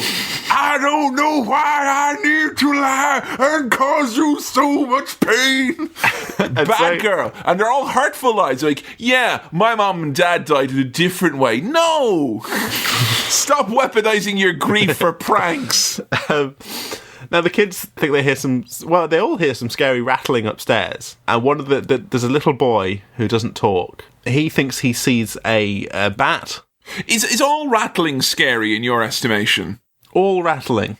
If you don't have a hamster, then yes. Yeah, that's very true. Yeah, if you had a hamster, or a gerbil, one of those things. You live that rattle life. It's that rattle life, definitely. Yeah. But if you don't have some sort of rodent in the house, deliberately. I will say, actually, any budding podcasters out there, there's no room for a small rodent in your life. I've tried to podcast in those rooms. Very difficult. Don't do that. Yeah, silly. So, kid thinks he sees a bat. They get an exterminator man, and the exterminator man's like, African bats? We ain't never seen none of those around here. There's no African bat. Someone said 26 years ago they saw an African bat. We ain't seen no African bat. What a fucking memory on this lad, huh? Yeah. They're talking about the bats. He's like, 26 years ago there was a thing with some bats. But he doesn't put two and two together and think, maybe these bats are the same bats. But he's an exterminator. He knows there's no bats around here. Yeah, he's an exterminator, which means that he's got a little bit of, banter with with the kids and all that. He's like, hey, did you hear they killed their child in here, chopped up his little body into 26 bits for every year he's been missing? No! Yeah, it's a fun thing to say to little kids, isn't it? And this is before, Netflix docuseries would, desensitize kids to murder. Yeah, this is when it was the job of the groundskeepers and the repo men and all those lads. That was you making a murderer back in those days, mate. You'd have to talk to someone, and they'd tell you about it. Yeah, it would say you have to talk to someone. These types of people usually will talk to you. They will talk to you. You needed to have an adult who had no sense of boundaries to grab you and declare something to you, like. Yeah. So, Kevin, if you were buying a house, and it became apparent that a child had been murdered in the house, but that meant there was a significant discount on the house, would you buy the house? Because I would buy the house. Absolutely. Yeah. No, I actually. Joe and I have talked about this a lot, about like murder houses and stuff like that, because that's like a trope that comes up in things all the time, where it's like, can you believe we got this house for X, Y, and Z? It's like, yeah, well, X, Y, and Z happened here. Honestly, I'm more concerned about the smell of any crimes as opposed to the nature or the morality of any of the crimes. As long as there's no remnants of the crime. What's done is done, provided what's done doesn't continue to smell, because that's not something that's done, that's something that's happening. Yeah. But, if the murdered child has been removed from the house... Oh, no, don't be saying that now. I'm talking all 26 pieces that this man was on about. Every last scrap of them, gone. It's gone, yeah. Then fine. And a good hoovering as well. I wouldn't mind living in a crime scene. No. As long as it's not an active crime scene. How about if it was a famous crime, though, where then you have people who, like, listen to podcasts going, I heard in Cinema Swirl there was a movie here once or something like that, Right, yeah. So, like, you'd get weird crime tourists coming to look at your house. I mean, that depends on how big the discount was, you know. So, as it stands right now, the Cinema Swirl criteria... I just want to have a house.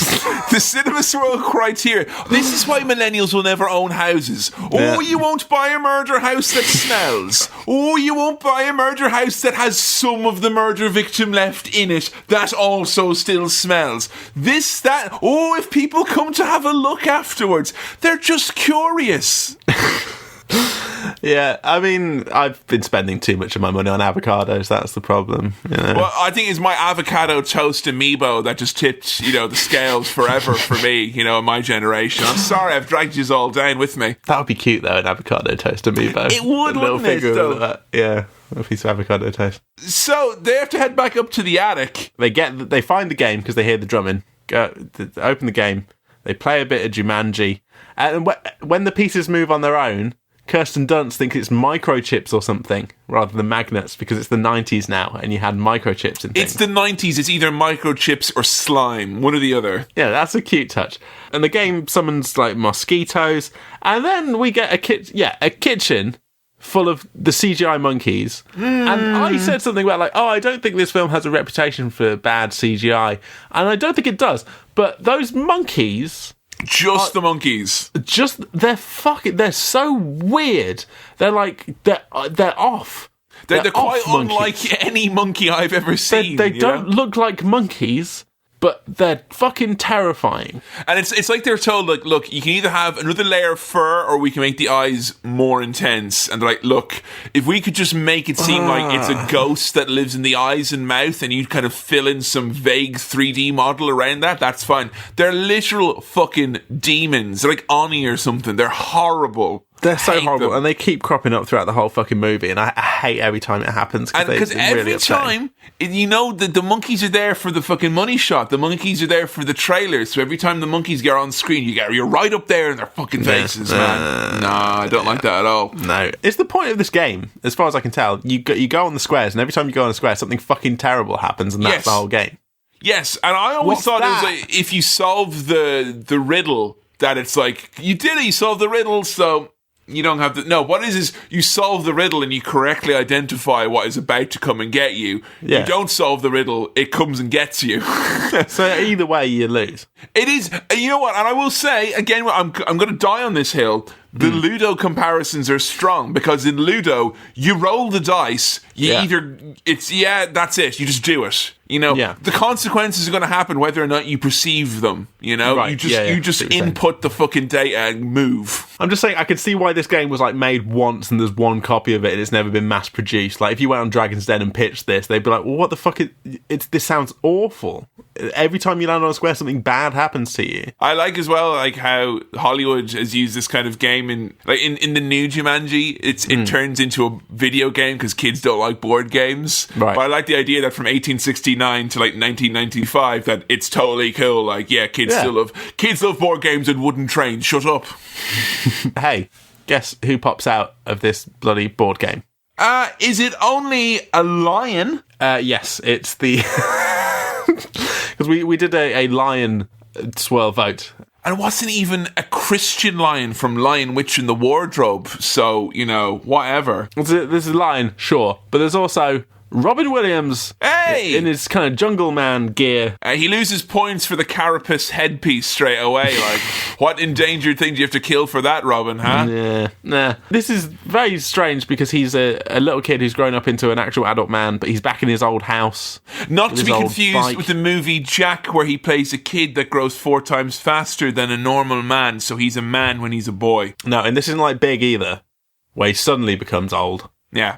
That's just different. That's just skipping, Yeah, this is like he's had all those years. He has lived all of those 26 years. Very hairy. Very hairy. Yeah. Very hairy. He's the hairiest man I've ever seen, and I've seen myself. And that's, that's pretty much my benchmark right there, folks, So you have this scary hairy man who's emerged, and these children, he says, it's the scary, hairy man. He says, somebody roll a 5 or an 8? And the children are like, yeah, we did. And Robin Williams, as Alan, runs laughing at these children, who are quite rightly fucking terrified. Yes, and this is the most kind of exuberance you get from Robin. I don't know if you know about his penchant for improv and like do whatever the fuck he wants. Yeah. Like, do you know about like Aladdin stuff like that? How a lot of that was just completely off the cuff, and like the animation was actually tailored around his performance and what he would do, because he's just this box of infinite fucking improv. But I knew he had a reputation for bouncing ideas around improv and just coming up with stuff off the cuff. Yeah, and this movie, he was actually not the first choice. Like, loads of people were attached to this, including Tom Hanks, and even Arnold Schwarzenegger himself, the one and only. Tom Hanks' Jumanji would have been good. But it'd be a bit similar to Big. Tom Hanks' Jumanji and Schwarzenegger Jumanji would be such different movies to each other and this. But good movies to watch. I would watch all of those. I'd watch all of those, absolutely. I'd watch the shit out of those. But apparently they were hesitant about having Robin Williams because the director had this is based on a book, and he had a very definitive idea of what he wanted to be. So he was basically hired under the kind of proviso that he would not do no improv. So he did. I think he did a little bit later when he has some of his scenes with Sarah when she's an adult. Yeah, he improv'd a bit of that, as far as I know. But whereas here, where he just comes in, and he hugs them. But if this was him up to his own devices, he would have been like, "Somebody stop me!" and he would have been running around. He's very much on script here for the most part. Yeah, and so it starts off a bit like loud and zany, and then immediately I got super fucking sad because he's shouting for his mum and dad. And and he's asking his kids like, "Oh, where's mum? Is dad at the factory? Where?" He doesn't know about the decline of American industry. Oh God! And he sells that very well. The emotion of that, of him being an adult but also a little kid, and suddenly having this overwhelming realisation that his mum and dad are not there. Yeah, this is only into the first third of the movie, I think. Yeah. And they hit you. It's like fucking little kid gets trapped. Kids whose parents died in a tragic accident. Fucking miserable bullying shit. And then like someone comes out only to have this emotional breakdown when they realise they've lost 30 years of their life. There's not even any monsters yet. It's been a fucking lion and some monkeys. To change tack a little bit, we do get the what year is it from the memes when something happens and it's like a new Pokemon is out and there's an album from a band from a long time ago. Like, what year is it? Oh, is it? And they use Robin Williams, is it? What year is it? And it's Robin Williams with a beard going, what year is it? You know what? I genuinely never seen that meme online. I think because any instance of what year is it that I need was usually filled in from a Twin Peaks GIF instead. Right, sure. Yeah. Or the other might be... We move in different circles, mate. Yeah, that's it. The other one's be like, what day is it? It's Wednesdays. Practice Wednesdays wear pink, Yeah. And that's another one as well. But yeah, different circles. That's all it is. Yeah. That's all it is. But the police officer in the local area is Carl from the factory. Mr. Trainers himself. The soul man. So before you judge that mean old cop on the street... Yeah. Turns out he could have been a disgruntled shoe inventor. So think on that before you have your prejudices. Yeah, if you're about to like just get your brush and you just tar all the police in the Kylie Jenner Pepsi ads, you tar all them with the same brush. One of them might have invented trainers. Yeah, right. Yeah. Or even a new contouring technique. You don't know. Kylie put the flower in the gun that she chose to do. That was her decision, Those monkeys steal a police car. The jacket, Sam. They're still scary. And Alan gets overwhelmed by the poor economy. This movie is a little bit... This is too much sadness for kids. I think there's a lot of sadness. Mid-90s, and you had like have you seen The Land Before Time? No. There's like a lot of like movies for kids where it's like, you know what? If we can't make them laugh, we'll make them cry. So he goes to the old factory and finds out that it's in ruin and the economy's gone to shit because his dad left the business and put all of his money and time into trying to find his son. But Alan had that relationship with his dad where he didn't feel like his dad gave him the love that he wanted, but he finds out post his dad's death that his dad did love him.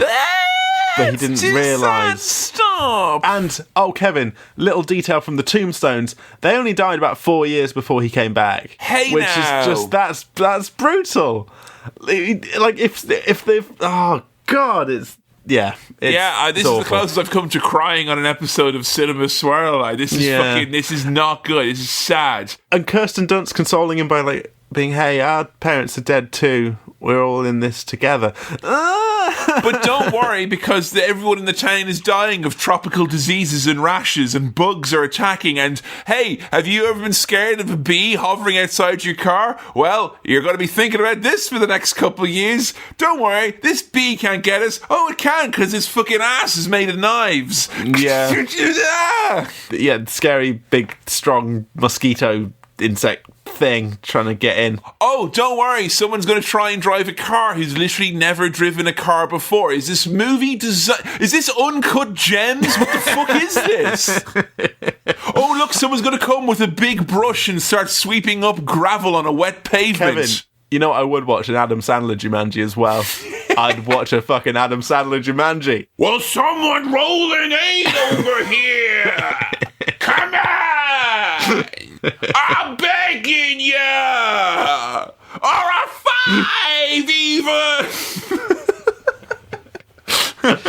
Where was that in the Jack and Jill episode?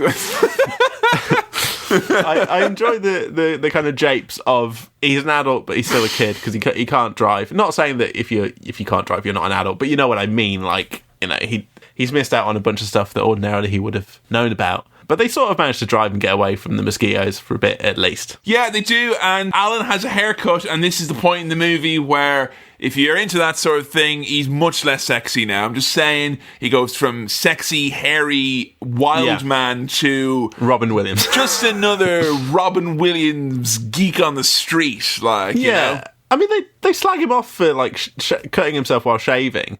He's done a better job of shaving than I mostly do. Because he looks fine the next scene. He manages to like heal his cuts within like 10 seconds because he turns around to them after he's like, "Oh, yeah, well, I'm going to make fun of you." And then it's like his face is fine. It's okay. Yeah, now, one time I had one of those beards where I had previously shaven off my beard and I was not at maximum full beard capacity, so I had what's known as kind of like a no one can see me in public beard as it was growing in. Right. If you're going to grow in any facial hair, just stay at home for a few weeks, okay? You know, sure. don't anyone see you. It's not good for anyone.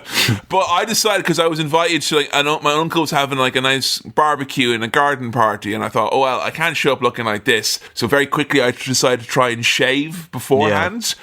And it was a rush job, and I cut myself equivalently as badly as Alan did, and my face would not stop bleeding all evening. I had to keep going to the bath. It wouldn't stop bleeding. Like, it just bleed. So, yeah, Hollywood, how about some representation for those of us who cut our faces by accident? Yeah. Now, the kids have realised that they need help to play this game, right? Yeah. They need Alan to play it with them. Fun. Let's play the game together. Come on, Alan. But he doesn't want to do it because he's quite rightly traumatised by the fact that he got sucked into that game for 26 years. But I tell you what undoes all of that stuff. A bit of reverse psychology, mate. Boom. Oh, are you too chicken to play? Like, are you a cat? I guess we don't need you anymore, mate. I love that, like, 26 years in a hypothetical jungle world does not in any way sharpen the senses to the point where you might be immune or a little bit less susceptible to reverse psychology. To children's trickery, yeah. Yeah, I mean,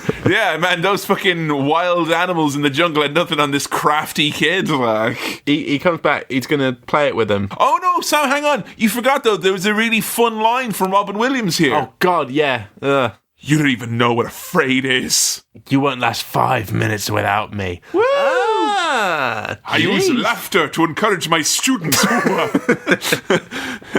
And if we did Patch Adams, we'd all be having a good time, but you'd be all fucking moaning about it, so here we are. Now, they need the original players to complete the game, because they're still playing the first game. They're on their original save file. Sarah! And it's not Alan's turn, so they have to go and get Sarah. And there's a twist as well, Sam, that Sarah's a fully grown woman now. Yeah. I mean, But this is, at least there's not some kind of imbalance here where like he's a little boy and she's a fully grown woman, or she's a little kid and he's a fully grown man. Yeah, take note, Tom Hanks. This is how you do this, like, you know, with consenting adults, with the mind of a child, technically because of isolation. Yeah, but he did grow up, mate. So I don't know. Look, I'm not a moral philosopher here. I'm not going to say whether this is okay or not. And that's why you're not big fine. And you never will be. And I like as well here where he's like, 25 years ago, you played a game with me. A game with drums. I'm like, the Ringo Starr board game? Yeah, I want to play the Ringo Starr board game, and it could be like one of those legacy board games like I was telling you, where each one is a new thing and you open it up and it's like, peace and love, now I will no longer sign autographs ever again. And you just put the game away because Ringo Starr's not playing anymore. I've simply too much to do. Did you hear about Ringo Starr's grandson and like one of the Gallagher's sons from Oasis? No? They only got in a bloody scrap in a Tesco, mate. Did they? They did. Oh, that's weird. Because, like, the Gallaghers love the Beatles, though, don't they? So you wouldn't want your son beating up Ringo Starr's grandson. Ugh. It's disrespectful is what it is. Like. Mad right there. Alan's still got a flair for the dramatic. I don't know if he ever did. But the whole, like, you played a game with the little boy down the street, and I know that because that little boy is me. And she faints. So, look, right. The thing with Sarah, this film is just a cavalcade of upsetting things. Yeah, and we're about to reach the part of the movie that I can refer to as upsetting set-piece-o-rama. It basically becomes Uncharted Drake's Fortune, but with sad things and distressing things. Yeah, like, she's deeply traumatised by what happened when she was a child. And this is laid on pretty thick by the script and the film here. Yeah. Like, and some great performance here of someone who is genuinely traumatised and upset and terrified of this game and the whole idea of it and what happened when she was a child. She's been in therapy for many hours. Vibes of from a previous swirl. Sure. Gremlins, you know, that it was kind of very much dealing with like grief and shit like that. Really head on and like hey kids, let's talk about death, you know, and shit like that. And it seems to be a bit of a trend in some of these movies. When they reveal the game that they still have it, and she freaks the fuck out, and that felt like really genuine. Yeah. Yeah. This is a lot. This is a lot of stuff happening here. So here are some of the highlights of this set-piece-o-rama. Yeah. We get vines, which give way to triffids, which is terrible. Well, the vines are where like the game just keeps playing about 6 seconds over and over again, doesn't it? And it just keeps doing it. Nah. Look, so sometimes you just got to try and you just got to see if it works, and it doesn't, mate. You just got to reach for the stars. You're putting yourself out there, mate. That's it, yeah? That's what I'm doing. At the end of the day, it is what it is, all right? You know what's really weird is that even with TikTok coming back, it feels like the ground isn't still ready yet for jokes about Vine. Like, it's too soon, man. It's 2012, guys. We got to move on, like, you know? The harvest time slice. Robin Williams slicing a vine with the axe or a sword or something. Yeah, he kind of notice he becomes like kind of renewed with vigor once he's around Sarah again, because I almost think he wants to show off a little bit. He's still trying to impress her. Yeah, he's much more heroic and trying to like stand up and save everyone. And obviously the best bit in the movie, and this is funny because you're a fan of the show Nirvana, the band's The Show. Yes. And they use this bit quite liberally in one of their episodes, and this is great. It's another bit now that you'll understand better. Okay. Van Pelt, the hunter. Oh, yeah. I didn't get what was going on there. I don't understand, but now I do. There you go. Yeah. And do you notice who Van Pelt the Hunter is? It's very clearly Alan's dad. Now, I didn't get that like the first 4 times I watched the movie. Did you not? No, as a kid, I didn't get it. Oh, come on, what the hell? I mean, there's definitely some subtext going on there. The idea that this is like the villain is his dad. The upper class all look the same, mate, yeah? They all love fucking hunting. They do. They love fucking hunting. Yeah. They absolutely love it. And his name, Van Pelt. Oh, come on now. And he fucks this town up, so he does. He does, yeah. He's properly shooting at Alan, and he's running away. He's managed to escape, but Carl hears the gunfire. I mean, it's all kicking off in this very short space of time. Stampede is happening as well. And I think for a cavalcade of CG animals running through broad daylight, it'd age much better than I would have thought it did. I think the only bits where it does, again, it was the monkeys, they looked a bit weird, you know, but other than that, I thought this looked fucking boss, you know? The CGI rhinos and elephants are great. The vines were pretty cool. There's a pelican, which is fine. Yeah, the pelican, the big gull, it nicks that game, you feckin' bollocks. Yeah. Something I want to establish quickly is that Alan is actually kind of angry at Sarah for abandoning him in the game for so long. And it does get very serious here, the idea that these are two people who have had different types of traumatic experiences,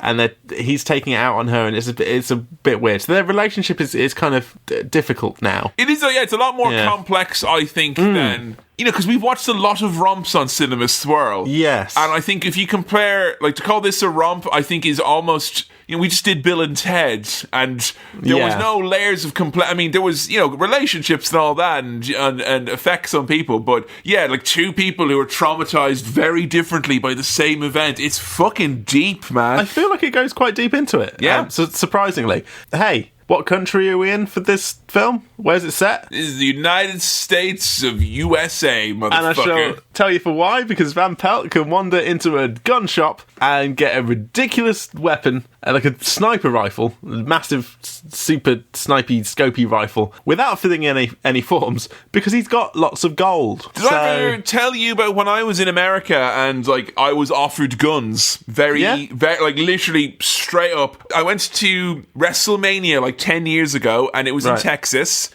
In Texas, mate, you know when you're in a restaurant and they have like mints and stuff on the way out that you can just dip your hand. They have that with guns in Texas, mate.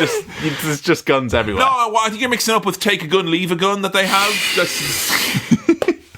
But like I went to this, like, they did like a signing of wrestlers who weren't going to be at the big WWE show, so all the other kind of wrestlers had bandied together to have their own little kind of like independent show, and this is kind of before there were a lot of these types of shows, so it was all in one place. Big long queue to get in, and the queue in the convention centre went by another convention centre where the high caliber gun and knife show was taking place. Right. And I queued up there 3 separate days to go to 3 separate events, and I had to queue past that gun show, and every single time a different man in a denim shirt asked me if I wanted to come in, and I said I can't come in, and even if I could come in, I couldn't buy any guns or do anything that you want me to because I'm not a US citizen. And the guy, all 3 of them said, don't worry about it, we can do it under the table, and words to that effect. I'm like, no, what am I going to do? Like, pop on the fucking airplane in the notoriously lax American airports with a couple of fucking guns swinging around like Yosemite Sam? Like, fucking seriously. hell. It's like, I don't even think they realise how easy it is to get guns over there. No. Oh, did you catch the biting 90s social commentary here? No. The one question they ask him for his background check, you're not a postie, are you? Oh, yeah, because of the... Yeah, no, I don't know if you know. Do you know what that's all about? Like the postie going postal? Because this showed up on another thing that I was reviewing for, I think, the Attitude Era podcast recently. I just know the phrase going postal, and I think a postal worker went berserk with a gun. So I think in the 90s and the late 80s, there was something like 40 or 50 independent instances of like workplace violence, some cases of like people being shot and killed, you know.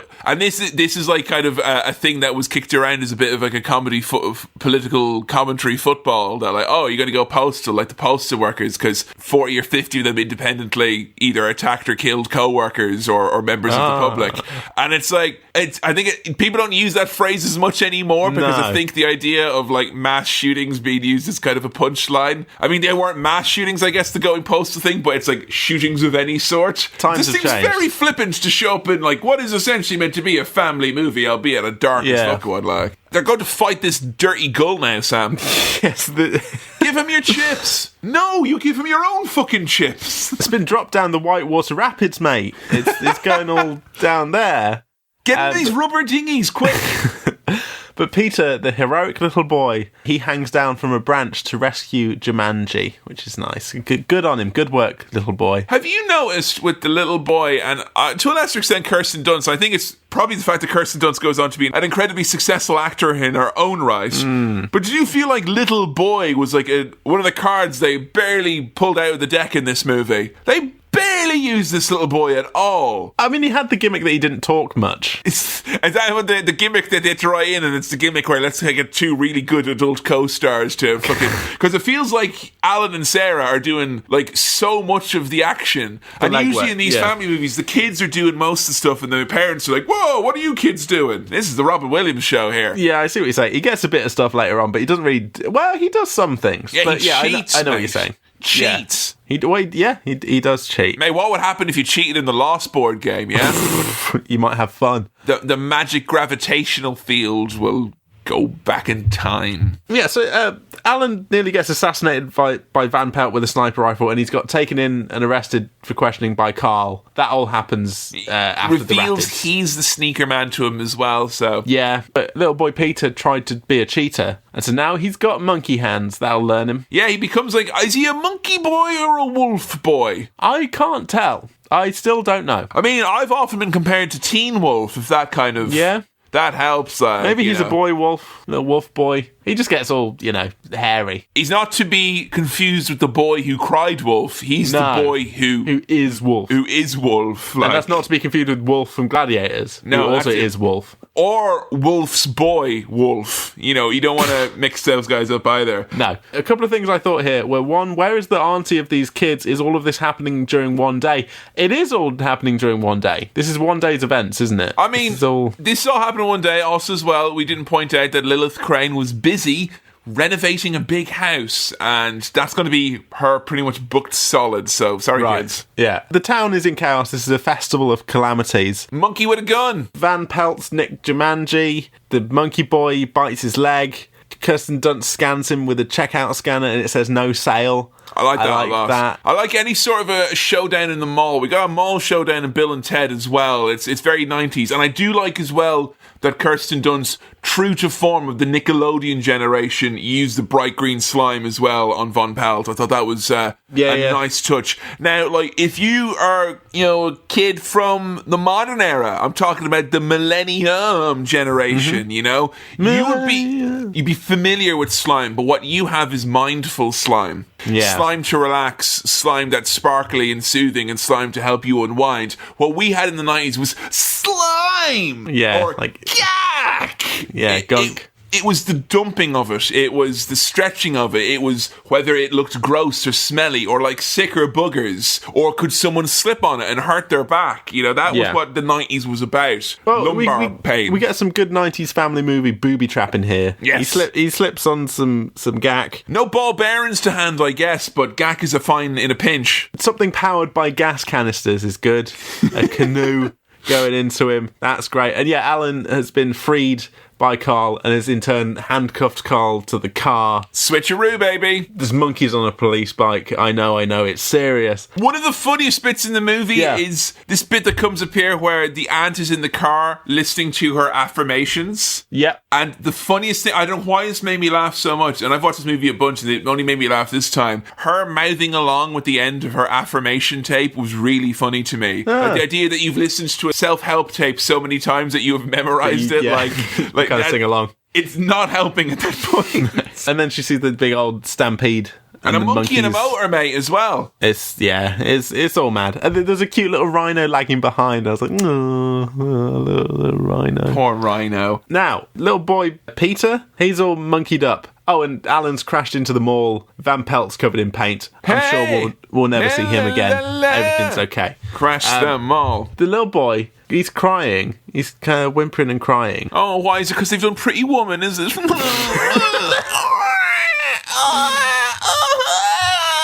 Look, no, come on, mate. We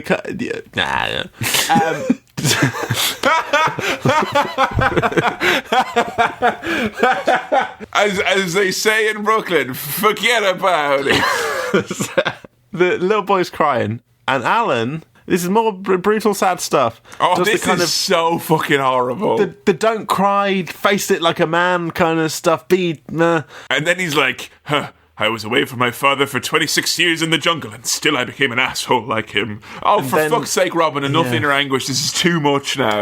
It's hard. It's so horrible. And the kid was actually crying because he'd grown a tail and he needed a hole ripping in his jeans butt to let the tail out. Is there ever been a movie we've watched that has tag teamed or dual wielded, like, actual honest to goodness, like, spiders, bugs, scary monkeys, like that type of scare with existential, you'll become the things you hate about your father, being abandoned by your parents, traumatizing someone you love, like all these like very different strands of scary. This is one of those things where if you're a kid, it's a family movie, because if you're a kid, you can get traumatized by the scary monsters, and if you're an adult, you can get traumatized by the deep psychological stuff that's going on in this film. Yeah, this is like a Pixar movie when they go, and there's jokes for mum and dad as well, except there's bits for mum and dad to be traumatized. Everyone will get upset by this. It's great. No, it's very smart writing, because there's a few bits the kids weren't traumatized for, but mum was crying. So it was very, very good actually. Yeah. Oh God. There's a point here where Vines are stealing Carl's car and they're in the house, they're playing it again. They cause a monsoon inside the house. And I think I got some sort of calamity fatigue, I think. Oh, did you hit peak fatigue? Because the last stretch here now, once that storm starts, it's non-stop chaos. Like, it's one set piece that's constantly flowing. I feel like this film is, for at least 2/3 of it, constant anxious calamity. Everything's going wrong. It's a maelstrom, Sam. There's a crocodile or an alligator. I can't remember which one. Alan will later tell me. I have a fun story about the crocodile. Yeah, sure. It's a crocodile, actually. No, it's not an alligator as well. He correctly points out that the webbing, if it looks more like a dinosaur, it's probably a crocodile. And you can tell it's a gharial if it's got a boss on its nose. It's a crocodile, right? But what it is it's a man in a suit. But Robin Williams, when he was filming this bit, didn't realise that it was a man in a suit. He thought it was animatronics. And he got really into this scene where he's wrestling it, and he started beating the shit out of it. And the alligator, the crocodile man had literally had to be, please stop, you're like beating the shit out of me. The alligator operator. Yeah, right. So, it was... They're into their last few rolls now. Yeah, there's splishing and splashing. Oh, Kevin, fucking quicksand as well. Here's some strange new concepts to be scared of. Some things for kids to be scared of forever. Quicksand. Were you ever scared of quicksand as a kid? Because I was definitely. Yeah. I swore it was going to be a thing. I've seen some internet stuff going around about the fact that, like, I thought quicksand was going to be more of a concern, basically, is the thing that a lot of kids from the 90s were led to believe in adulthood that, like, I've never encountered quicksand, but we were led to believe it's going to be a big deal. Here's the thing, though, right? Here's quicksand versus nets, right? Because are you scared of nets? Nets. Like, if a big net fell on you, is that something you're scared that's going to happen? No, not really. But think about it. In most things you watched as a kid, there was quicksand and there was nets, wasn't there? But goodies got trapped and children got trapped in quicksand, whereas baddies and villains got put in nets. And I think had the roles been reversed... So... It's a whole different ballgame. We live in a different universe. Different universe. The floor being quicksand and then turning back into floor and trapping him inside the floor. Yeah, now if you were one of the kids like me who played the floor is lava, but then your friends wanted to play the floor is quicksand, but then not, but then again, but then and the floor is floor. And Peter and Sarah are both stuck in it, and they're kind of cute with each other, and they're a bit close, but they're stuck in the floor. Here, we're beating around the bush. There's a bit coming up here that's going to traumatise the fuck out of you. So it is. There's one spiddly diddly. Oh no, there's many spiddly diddlies. Fuck this. But can I hit you with some analysis here? I noticed that these weren't hairy, dusty, prickly spiddly diddlies. I will tell you what these spiddlies were made out of, Kevin. You know cola bottle gummies? Yes. Right? If you use that gummy to make spiders, that's what these are made out of. They're juicy spiders, aren't they? They're gummy spiders, which may be a little bit less scared of them, but still scared of them. Because for me, on the spider scale, a meaty spider is scarier than a fuzzy spider. Because a fuzzier spider, I can be like, hey, you and I are not so different, spider, because I'm also stroke it. Yeah. But I don't like this bulbous meat sack fucking spiddly diddly. No way. These are not good spiddlies. We get lots of callbacks here now, like any good set. Like, everything I traumatised you about the first act, madam. Here it is again. Peter has to go to a shed to try and find an axe in the shed. And he uses an axe to try and get into the shed. And then looks at the camera to be like, I've already got the axe because I'm using an axe to get into the shed. And that was a solid gag. I really loved that little tiny fourth wall break. It kind of came out of nowhere and I loved it. I feel like we've not talked about the humour of the movie, and I mean, there is humour there. Yeah, it's not just like non-stop horror. But I would say the humour is there to provide some like load-bearing levity and fucking relief moments. Yeah. Then I wouldn't necessarily say that it is a funny movie. There's a bit where Alan's saying, you know, oh, thank God there's a toilet because I've been using banana leaves for so long. Like, would you say this funny. Is less of a comedy than The Mask? Yes. So Robin Williams is not at his unrestrained, loud... Oh, jeez, imagine Robin Williams as The Mask. Fucking hell. Yeah. You know, so this is not like balls to the walls, full-on comedy. This is more family romp with some humour in it because you got Robin Williams in it. Yeah, and, you know, there's other comedic performances in this that are all very good. So, Kirsten Dunst gets poisoned. Little boy is hitting all them juicy spiders. And then the house is like me after my Christmas dinner poo. Split in twain.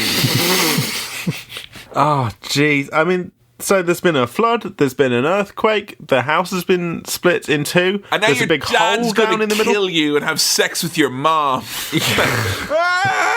There's a bit where he's swinging from a vine and manages to pick up the game, and it felt a little bit Indiana Jones, and I did like that. It's cool. That was good. His dad, the hunter man, Van Pelt, is back, covered in paint, pointing a gun, but, he's not running away, because his dad told him to face up to what he's afraid of. Those bullies won't bother me now. And his last word is Jumanjo. Sorry, Jumanji. Jumanjo is the ones on Etsy that you have to sell with a different name because you don't have the rights to do the thing. Yeah. But he drops the dice. They roll on the right number, I guess. Not much is explained about the rules of Jumanji or how you win, really. It's just like you just to the right end, number. It's grand. Now, I thought Jumanji would be the type of game like Ludo where if you rolled over like in Ludo, if you're 3 spaces away and you roll 4, you go 1, 2, 3, and then you go back 1, you know, if you're at the end. Yeah. And I figured Jumanji would be doing shit like that. Absolutely. I refuse to believe this game would be this cruel and then not have that as a mechanic. No. But when he wins the game, everything disappears. All the bad stuff goes away. Van Pelt gets sucked. It's kind of whisked away in a tornado. Yeah, no, it was actually a lot like my Christmas dinner itself in that it was kind of slurped up and just whisked away in a matter of seconds, very neatly, but left a lot of damage in its wake. One final horrifying CGI thing here, just to send us out, is great. And they're back in the 60s. Quick, stop Kennedy being assassinated. They have memory of what happened. Go get some of that sweet moon real estate before the buy-in gets good. His dad's alive, gives him a hug. His dad is nice and apologises. Is this the weirdest time travel we've ever had in Cinema Swirl? Because this is strange time travel. It's like you have went back... Because I don't know what the fucking rules of this are. But it's like you both have went back in time, maintaining the full knowledge of what's happened, but you have... Of what's happened in the future, assumedly knowing about the future and like... But that future didn't happen. But it didn't happen, but they can remember it. But it did happen. But then and then they can carry on. And then we go into the future from the past in this other timeline where, like, his dad's alive and they're married. And then it's like, hey, here are the kids from the movie. And guess what? Your parents aren't dead because we fucking changed everything. It's mad. It's even weirder than the weird, like, your life is just better now, deal with it from Back to the Future. Yeah, now I'm thinking about it, the rules of Jumanji time travel are very complicated. Because if they didn't win the game, and the game got destroyed or lost or taken away, and they never saw it again, is that now that they would exist in that timeline forever? Is that timeline that they've just come from, Sam? Is that a timeline where there will never be sneakers, and now they've went back to a time where there are? Which is obviously our timeline, right? Fucking hell, I didn't think about all of this time travel gumph at the end. It's all complicated. Up the works now, so it is. But everything's nice at the end. Yeah, and it's easy and it's all sorted because they're going to go and take care of this game forever. They chuck it in the river, and as we all know from Batman Returns, that gets rid of all your problems forever, right? Oh, I'm Danny DeVito, and now I'm Jumanji. I'm coming to get you. Hey, Stanley Ipkiss throws the mask in the river, doesn't he? He does. I was hoping someone would come start swimming after it, like... But here's the thing, though, right? I think this is the main principal difference between the two and all the pitches and all that of the two movies is that Jumanji offers nothing good.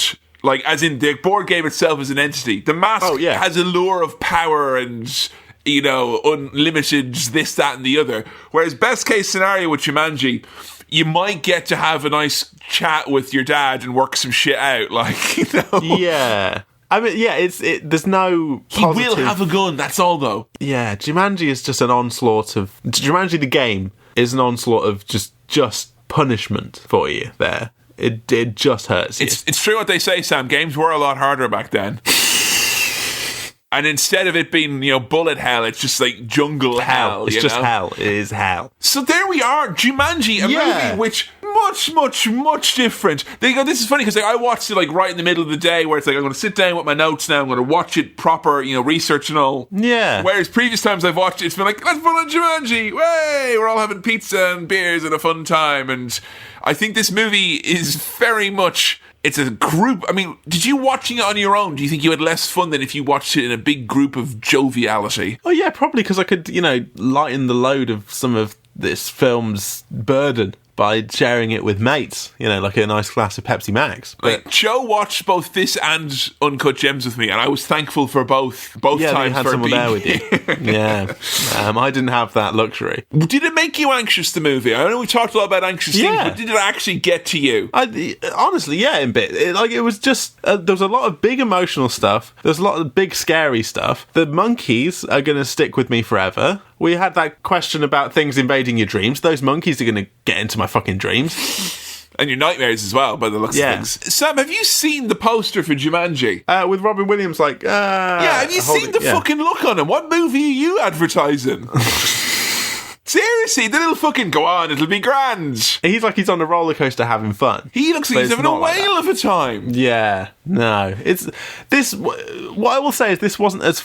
There's funny bits. There's humour. This is not the episode you thought it would be for the Robin Williams debut swirl, though, right? No, and some of the big comedy beats kind of came from Carl, the police officer, often. And the kids. I thought he was very good. The kids. Robin Williams. It's a great performance. Great cast all around. And it's very emotionally well-rounded, and it's good. It's a great cast, but it's not what I thought it was going to be. And to be honest, I thought we were going to be in the jungle for most of this. I didn't realise the jungle was coming out to us. Yeah, I had this whole thing in my head about the jungle, but then I realised, like many of the movies we've done recently here, I was thinking, erroneously, about the 90s animated spin-off of this, which ran for 3 seasons from 96 onwards. Oh, did the spin-off cover when he got sucked into the game? Yeah, and I don't want to spoil it about the spin-off, but yeah, I mean, that covers a lot more of what the Jumanji world is like. And there are a few nods as well, I would say, in the new Jumanji movies. There are a few nods to the original. The new Manji movies. But I will say New Manji is a different beast to this completely, because I saw Jumanji Welcome to the Jungle on a recommendation from a friend recently. Is it good? I mean, I'm not going to lie, right? I don't feel bad saying that, because, I mean, you may well enjoy it and watch it yourself and have a hoot, but someone told me, watch this. It is a mindless, brainless, leave your brain at the door, comatose, fun, dumb romp. And I thought it was really laboured. Like, the CG looks worse than the CG here. And there's a lot of, big set-piece joke things that just don't land at all. So, I found myself not wanting to see the second new Jumanji movie, because the first one, it did nothing for me. I mean, The Rock it's fun to see The Rock and Kevin Hart and, Jack Black and stuff. Like, Jack Black's a treat in it, but not something that we would do for Swirl. I think for Swill it would be a bit of a moot point to do such a modern movie. So, yeah. But, I mean, did this make you, think more Jumanji movies? You want to see more of this world? I kind of want to check out the new Manji. Yeah. See what they do with it. I was thinking a side series on Patreon for times where it's stuff that we feel bad putting into either category. We have a series where Sam and Kevin just feckin' review watch it. the name of the movie. I think that would work out well, because there's a bunch of movies that fit into that. The stuff I've seen. There's stuff that, we just want to watch and talk about. Because we upset a lot of people by putting Street Fighter into the swill, but I think we only put it in the swill is because it's historically considered to be a bad movie. But if you're on the fence, the swill series is about kind of judging those if they're actually bad or not. Yeah. I'm starting to get concerned about my rating for this already. Ooh. I wasn't feeling anxious enough, and I'm now anxious about what I'm going to rate this, because I think... The Jumanji anxiety never ends, folks. Jumanxiety is really hitting me hard here. I think part of my feeling about this film is that it was unexpected to me. I think I completely missold you on this. I just said you'd have a great time. I thought this was good. Yeah, you did say that to me. I thought this was going to be something else, but what it was not bad. It was actually very good. That's happened something similar recently with another movie we reviewed, I swear. Yeah, like it's not what I thought it was going to be, but what it was very, very good. Like when you order something at a restaurant and it turns out to be something completely different, you know? Yeah. And it turns out, oh, this is okay. Nice, but you're not getting what you wanted, and there's a kind of discombobulation there, and you're like, okay. So I think that's what I'm feeling, and I don't want to rate this too low based on that, but I don't want to, like, heap too much praise on it. Okay, so where are we at then? I think, and I might come to regret this slightly, that I think, based on performances and the action and the... now my complaint is that there's not really a story. Oh, there is a story. There's a story about dads. You are caught up about this. It's been a long time. Because I'm thinking about what... no, I'm going to have to go half measures again. That's fine. I'm going to have to go 3.5. This is a 3.5 star white movie. Don't worry. Okay. You 3.5? No, I'm saying it. It's 3.5. You heard it here first. Hey, thank you for listening to another episode of Cinema Swirl. This episode was produced by Kevin, it was edited by me, Sam, and the music was also by me. If you want to support the show directly and get access to our monthly bonus show, Cinema Swirl, patreon.com/Cinema Swirl is the way to go. If you want to follow us on the socials, we're at Cinema Swirl on Twitter and facebook.com/Cinema Swirl on Facebook. If you have any questions, queries, comments, or other stuff for the mailbag, then please send them on in to cinemaswirl@gmail.com. That's cinemaswirl@gmail.com. Please do keep recommending the show to friends or leaving reviews on whichever podcast thing you use. Hey, we're now on Spotify as well. If that's your preference, you can head over to Spotify and search for Cinema Swirl. Alright, see you next time. Bye.